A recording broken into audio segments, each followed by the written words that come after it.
The Trimampara Raja, the king of Cochin, was a man who had many troubles.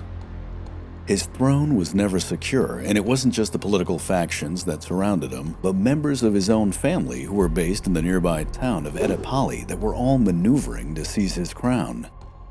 To make matters even worse, he was a vassal to the Samudri Raja of Calicut, whose rule extended over many of the cities of the Malabar coast, including Cochin. Thus, the ruler of Cochin needed something, anything, to stay on top. Opportunity would soon present itself. When the Portuguese had arrived in the Indian Ocean, it wasn't long before war had broken out with Calicut. The Europeans had dealt the Samudri Raja one defeat after another. They had bombarded the city several times, and they had even destroyed the Calicut fleet. As a result, many of the city-states of the Malabar coast rose up in defiance. Cochin was among them. The Trimampara Raja, again the king of Cochin, had welcomed in the Portuguese with open arms. He allowed them to continue their trade in spice, thus made them extremely wealthy, and allowed them to build a fortress in his city. But now matters had taken a dramatic change for the worse. The king of Cochin now looked out at his city. It was still rebuilding. It was not that long ago that it had been burned to the ground. In February of 1503, Vasco da Gama, the Admiral of India, had left the Indian Ocean with his armada. He had left behind a flotilla of ships to guard Cochin, but those captains had abandoned their post in search of plunder on the Red Sea and were subsequently destroyed. By April of that year, the Samudri Raja, also known as the Zamorin, had sensed their weakness. He raised a massive army of 50,000 warriors in Calicut and had marched on Cochin. The Trimampara Raja had at best 5,500 warriors, whom he placed under the command of his heir, Prince Narayan. The warrior prince had marched out, and at the town of Edapali he put up a stout defense at the ford of a river. Though outnumbered nearly 10-1, Narayan was able to hold off 2 direct assaults. Roger Crowley in the book Conquerors brings justice to this valiant stand. Quote, after having some initial military success, the Samudri Raja bribed the prince's men into disaffection, and Narayan was killed. The territory of Cochin was eventually overrun, but according to the laws of the Hindu military caste, the 200 surviving members of the prince's army swore themselves to ritual death. They shaved off all their hair and advanced towards Calicut, killing everyone they met until they had been hacked down to the last man. This sacrifice bought the king and the Portuguese time. They retreated from Cochin to the offshore island of Vaipin. The Samudri Raja of Calicut thus entered Cochin and burned the city to embers. But he wasn't able to reach the island of Vaipin as the monsoon weather had set in. The Samudri fell back to Calicut as rain and rough seas started to batter the Malabar coast. However, he swore to return in August and destroy all those who resisted him. End quote. In late August of 1503, the Zamorin returned, but as he prepared to lay siege to the island of Vaipin, his scouts reported the arrival of an incoming force. 2 well-armed ships had just entered the harbor of Cochin. They were under the command of Francisco de Albuquerque, a military man with a very short temper. A few days later, another 4 ships would also arrive. This new flotilla just happened to be under the command of Francisco's cousin. His name was Afonso de Albuquerque. This man possessed a natural flair for combat, and his confidence was justified. He was dedicated to warfare. In his nearly 5 decades of life, he had fought the Arabs in North Africa, the Ottomans in Italy, and the Castilians in Portugal. Afonso was destined to also make a name for himself in the Indian Ocean. In time, he would become one of the most impressive military commanders in history. These 6 ships were a contingent of the 5th Portuguese Armada. Their presence was immediately felt. The Zamorin, the Samudri Raja, dismantled his siege and withdrew his army. He decided to hold off hostilities till early the next year, where he predicted correctly that the Portuguese Armada would once again have to leave. Make no mistake, the Samudri was definitely going to be back, and this time with greater numbers.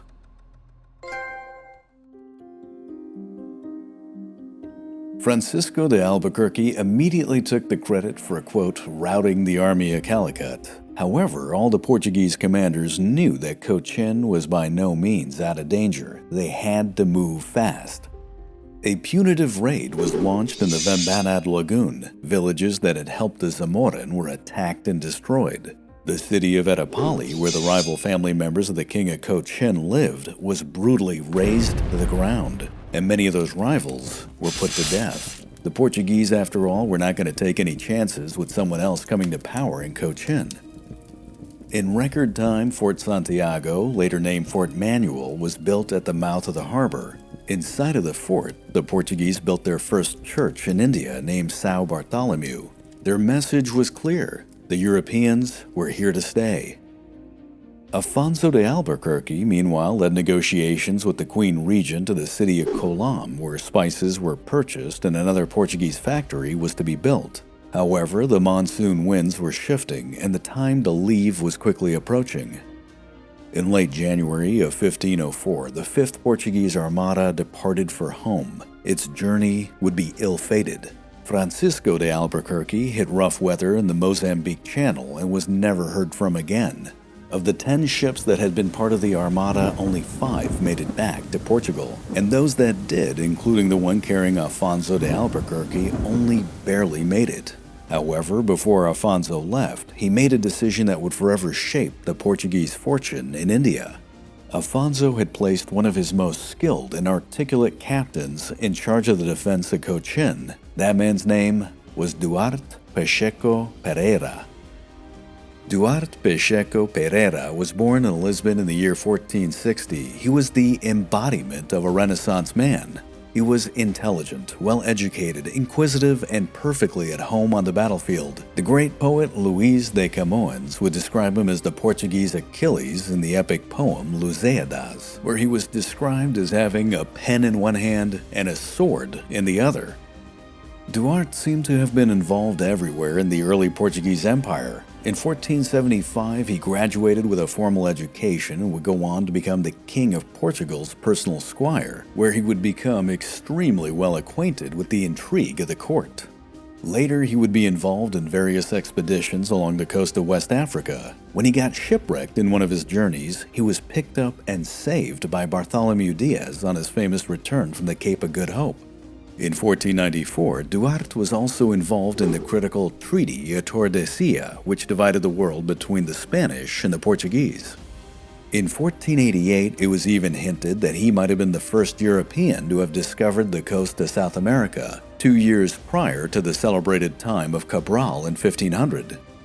He was an avid learner who wrote books on exploration, studied the interaction of primates, calculated the arc meridian to its most accurate degree, and was one of the first Europeans to scientifically understand the relationship between the moon and the tides. Indeed, the mathematical models he formulated were able to predict the rhythm of the tides better than anyone had ever done before.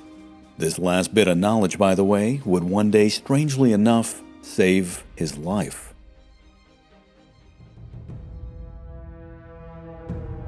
In early 1504, the Samudri of Calicut was busy at the work of logistics. He had called in reinforcements from across his domain to gather an army of 60,000 men. By some estimates, it was as high as 87,000. He had expanded his fleet to 260 ships, albeit many were relatively minor and somewhat fragile vessels, but they did have guns. From the Ottomans, the Samudri purchased over 300 smaller cannons, though they were a bit obsolete. The Venetians, meanwhile, had secretly dispatched 2 agents that had technical knowledge which allowed the King of Calicut to forge 5 larger cannons. These Venetian guns, by the way, were powerful enough to destroy Portuguese ships. The Portuguese, on the other hand, had 150 men, along with 3 ships, 2 caravels and 1 carrack. The Trimampara Raja rallied his army and sent out a plea for mercenaries. He was hoping for 30,000 recruits. Only 8,000 showed up, but many deserted, leaving about 5,000 Nayar warriors in the end. Duarte Pereira had been well informed of what his opponent was doing. During the course of the entire battle, the Portuguese commander's intelligence service was exceptional. It revealed his enemy's movements, composition, supply chains, everything down to the 5 Venetian cannons that the Samudri had made. Pereira first made it a point to bolster morale. He wanted everyone to know that the Portuguese were here to defend the city to the last. He stockpiled food, surveyed the land for the most defensible locations, and had his men build wooden stockades. He kept the population of Cochin from abandoning the city. Instead, he got them to work creating extra cannonballs from stone. He also had the people carve 12-foot-long spears, thousands of them. Duarte then created large wooden shields for his ships. Each were covered with mats of cotton. Thus, his ships would be protected from small cannon fire. He then began to deploy his men. 39 men in the Carac were positioned at Fort Manuel. Some of the men were placed in the city of Cochin, and the rest were deployed along the lagoon at various strategic crossing points. In these narrow fords and crossing points, the wooden spears were drilled into the lake bed at various depths. Some were embedded very deep to slow a person's movement across the shallow water, whereas other spears were positioned at a level that they would skewer a man alive if he fell on them. The 5,000 Nayar warriors at Cochin were also positioned alongside the Portuguese men. Now all that was left was to await the arrival of the Samudri and his army.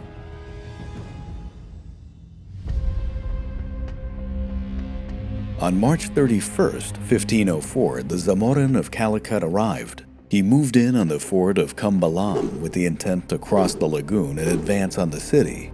Here, Pereira decided to make his stand, but the sudden appearance of over 60,000 warriors at Calicut shattered his men's morale. Many fled, leaving only 90 Portuguese and a few hundred Nayar. Duarte immediately deployed all 3 of his ships to the ford. The Samudri Raja countered this by bringing up his big Venetian cannons. Pereira quickly responded to this new threat. He had his men keep up a sporadic fire on the cannons, which in turn dispersed their crews. The 3 ships then quickly turned around and began to fire on anyone who attempted to cross the ford of Cambalam. The Raja in turn ordered a portion of his Calicut fleet to attack. Over 150 ships moved in, but it was low tide, so only a handful could make it through the shallow waters of the lagoon at a time. The Portuguese sailors brought their guns to bear and began to pick them off in piecemeal. When the Indians attempted to return fire with their smaller cannons, the cannonballs simply bounced off the padded wooden shields. That day, wave after wave after wave of naval attack was sent in. All of them failed as the Calicut death toll soared. The carnage became so bad that even the wreckage of the Indian ships became an obstacle. Without this much-needed naval support, the Samudri would not dare have his men cross the Cambalam ford. By midday, he called off the attack. It was a humiliating beginning for the King of Calicut. At least 30 ships destroyed and 1,500 casualties. But the Raja was by no means done.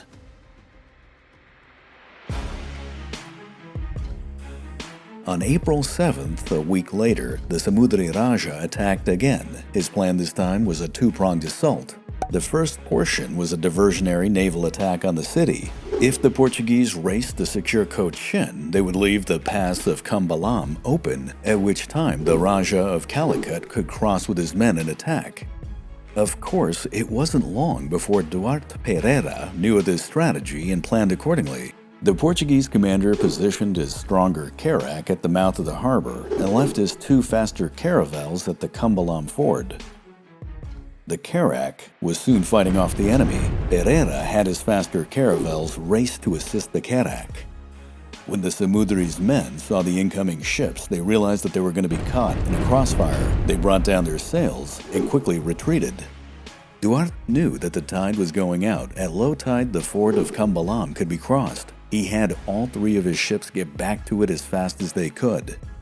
The Portuguese flotilla arrived just in the nick of time and began to unleash their guns on anything that moved. The Raja's fleet was battered, and anyone attempting to cross the ford soon found themselves in a watery grave. This time, the Samudri would lose 19 ships and 300 men.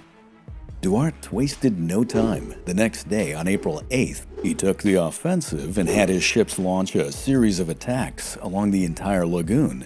At key locations, the Portuguese would make landfall to destroy the Raja's supplies and prove that his soldiers were vulnerable even in their camps. Now, while these attacks didn't do much damage, it did psychologically stun the warriors of Calicut and greatly angered the Samudri Raja, who now fiercely wanted those Portuguese ships destroyed.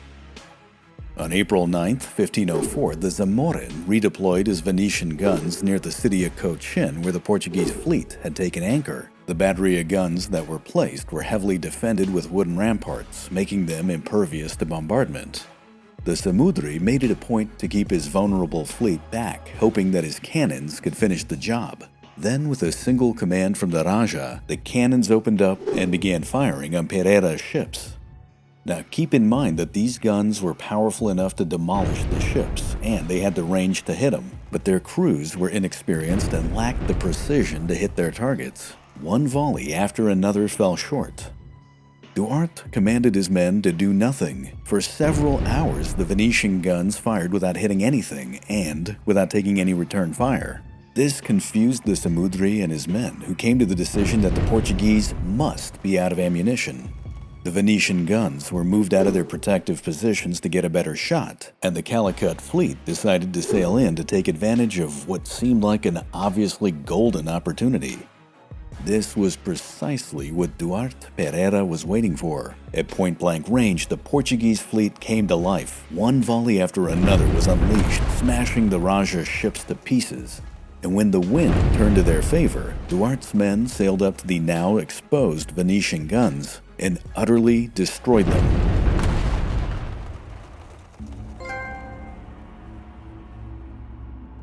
A demoralized Samudri Raja was forced to retreat his forces. Once again, his casualty list was extensive.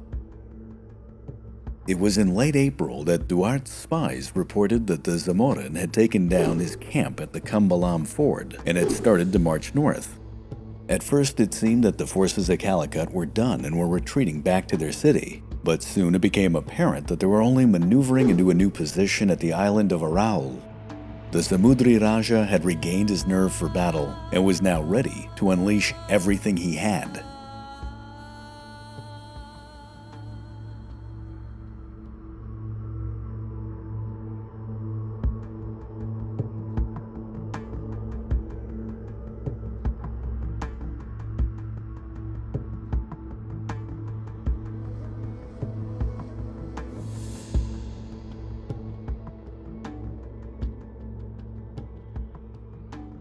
Duarte Pereira had previously surveyed the island of Aral in detail. It was the closest island to the peninsula that Cochin sat on. A mere 500 feet of water separated the two. In the northern part of the island was the ford of Palignar, and in the southern portion was the ford of Palerti. With only about 150 men, there was no way the Portuguese could defend both. Duarte knew that the Samudri was counting on this, but he also knew a lot about the fords. He knew that Palignar in the north was fordable on foot only at low tide, and that Palerti in the south was only fordable with ships at high tide, as the ferries could not operate in shallow water. As mentioned before, the Portuguese commander had done his research on tides. He knew exactly when the low and the high tides would be. He thus planned accordingly. 2 stockades were built at both passes, spikes and spears were drilled into the ford waterbeds. He also had his men prepared to move back and forth quickly along with their cannons. Before the Samudri Raja had even positioned himself on the island, Duarte had his men enter the island to cut down all the trees and vegetation so that there would be absolutely no cover. On May 1st, 1504, the Zamorin attacked in force. It was high tide, which meant the attack would come in the south at the ford of Palerti.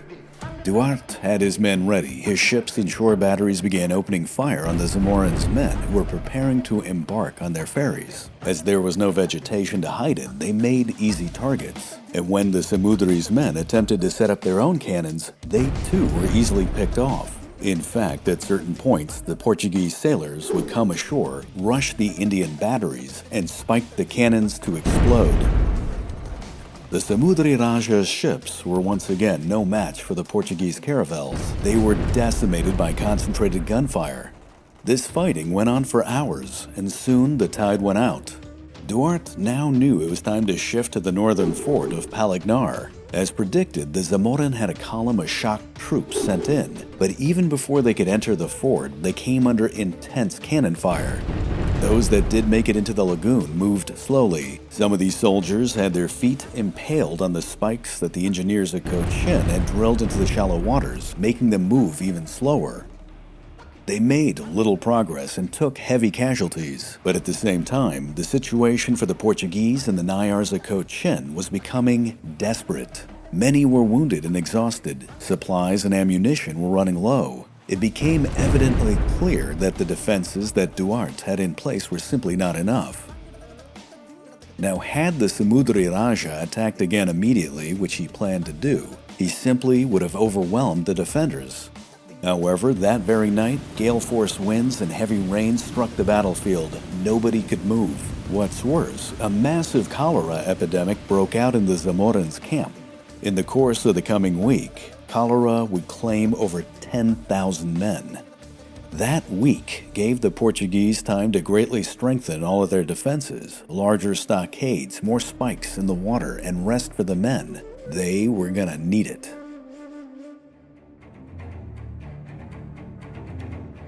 On May 7, 1504, the Zamorin launched his largest assault yet. It was divided into 3 contingents. 12,000 men made up the front, another 12,000 men in the second wave, and 15,000 along with engineers to hack down the stockades brought up the rear. It was low tide, so once again the crossing would have to be at the ford of Palignar. The Portuguese were estimated to have about 100 men, along with about 200 warriors of Cochin, so roughly 300. But in that narrow corridor, they were determined to make the Zamorin's numbers count for nothing. The Zamorin gave the command for his army to advance and take the opposite bank. They were immediately under Portuguese gunfire. The soldiers of Calicut waded into the water, which slowed down their progress. When they hit the embedded spikes and had their feet impaled, they went even slower. However, the Zamorin's military timetable had not anticipated this. The second and the third wave came up precisely when they were supposed to, but the slowed movement of that first wave forced them all together. They became compacted into one giant mass of human bodies, all slowly making their way across the water. Duarte now had all of his cannons direct their fire into this mound. The results were horrific. Cannonballs hit the mob of men, gutting open large swathes. Some incoming rounds would tear their way through 5 or even 6 lines of men. Portuguese precision was spot on. At one point, a talented gunner even fired directly at the Zamorin's tent, killing one of the king's aides right next to him. As the day progressed, the artillery was relentless, and yet the Zamorin threw even more men into the fight. Surprisingly, his men made it to the opposite bank.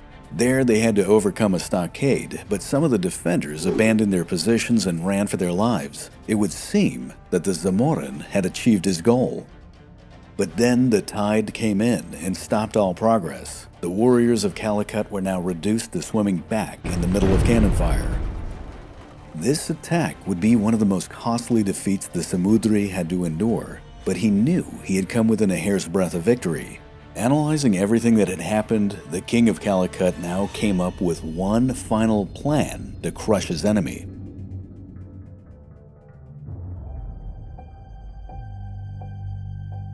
Three weeks later, in late May, he had 30,000 men positioned at the ford of Palignar. At the ford of Palerti, he had his men create floating castles, essentially large lumbering rafts with towers and heavily reinforced walls. Each had the capacity to hold a large contingent of men.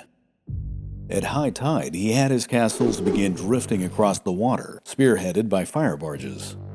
Duarte sent in his ships. They were able to evade the fire barges, but their cannons were ineffective against the strong walls of the floating fortresses. The Zamorin's men had nearly made it to the other side, and things were looking very grim for the Portuguese. Duarte was remembered as uttering the line, "Lord, don't make me pay for my sins just yet." He then had all of his ships concentrate their fire on a single leading floating castle. Now, while it was not enough firepower to destroy it, it was able to undo the structural integrity of the craft. The castle literally began to come undone, and its heavy weight caused it to drag along the bottom. Eventually, it got stuck. Seeing this, the same process was repeated on the rest of the Zamorin's fleet, which slowed them down. And then, the tide went out, getting them all stuck in the mud. Duarte had his men quickly board the castles, set them on fire, and then had them escape as the tide went out. Many of the men on those floating fortresses never made it back. Meanwhile, to the north, at the ford of Palignar, with the low tide, the Zamorin's men began to cross. But by now, Pereira had his men and his ships redeployed. At the ford, they would repeat their performance in the prior assault. Once again, they would dish out massive carnage. And once again, the Zamorin's attack would fail.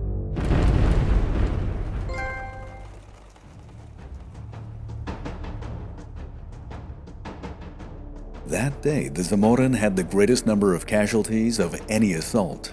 In the aftermath, his nerves were shattered, the morale of his men destroyed. Other assaults would be ordered over the next few days, but they would never have the same resolve or fortitude again. On June 24, 1504, the King of Calicut, now a broken man, abdicated his throne. He would pass his crown on to his nephew and heir, Prince Naval. Now with poor weather coming in and few other options, the army of Calicut retreated on July 3rd. The Battle of Cochin was over. Meanwhile, on the other side of the world, the King of Portugal, Manuel I, had laid down the plans to launch the 6th Portuguese Armada. It was a powerful force, built with the assumption that Cochin and the other Malabar city-states had likely already fallen. Thus, this new armada was prepared for a massive fight. But when the ships arrived in the Indian Ocean, they were in for a shock. Roger Crowley explains, quote, "The fleet that relieved Cochin in the autumn of 1504 was substantial. 14 carracks, including 5 large and newly built ones, each carrying a substantial complement of soldiers, sailors, and great firepower. With news of Pereira's great victory and the Samudri's abdication resounding up and down the Malabar coast, these new arrivals made a powerful impression on the trading cities and their rulers. The word was out. The Portuguese were evidently invincible." End quote. Duarte, Pacheco, Pereira had saved Cochin and arguably the Portuguese Empire in India. He would return to Lisbon in 1505 to a hero's welcome. Eventually, he returned to being a Renaissance man. Pereira would write books, continue to explore, and engage in his mathematical pursuits. However, for a man who gave so much for his country, he was ironically brought down by the intrigue of the Portuguese court. He was falsely accused of corruption and theft, briefly imprisoned, eventually exonerated, but he would never regain his former fame. He would die in obscurity in 1533. Yet, his contribution was undeniable. Portugal, a small, impoverished country only a few decades back, was now on the cusp of incredible greatness. The time of discovery was over. The sea passage to India had become essentially a highway. The time of commerce, creating new trade routes and outposts, was well established. The money was flowing in. Now, the King of Portugal was about to unleash 2 incredibly gifted military commanders, Francisco de Almeida and Alfonso de Albuquerque. The time of conquest had begun.